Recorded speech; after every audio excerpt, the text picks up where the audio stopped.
Майнкрафт мұз дәуірінде ойлап табылды делік. Онда сен мамонттарды фармдаушың. Себебі 15 мың жыл бұрын өмір сүрген адамдар мамонттардың сүйегінен үй салған. Ал егер 6 мың жыл бұрын ботайлықтар сияқты, қазіргі солтүстік Қазақстаннан болсаң, жартылай жер астында өмір сүрушің.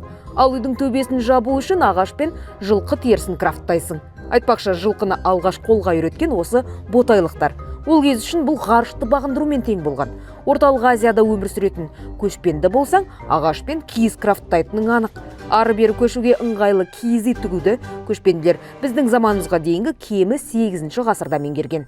Қазақ, қырғыз, моңғолдар мысалы киіз үйді әлі де баспана ретінде қолданады. Африкадағы Масаи халқы да ата-баба дәстүрін сақтап келеді. Олар тезек пен сабаннан жасалған эко-базада тұрады. Майнкрафтты масайлықтар ойлап тапса, сиыр мен енекені фармдауың сөзсіз. Қардан жасалған база. Солтүстік Америкадағы эскимостар аңшылыққа шыққанда осындай үйлерде тұрған. Мұндай иглуды салуды олар біздің заманымызға дейінгі 1000 жыл бұрын ойлап тапқан. Қалам балам ұсынған 5 түрлі көне баспананың қайсысы топчик сеніңше?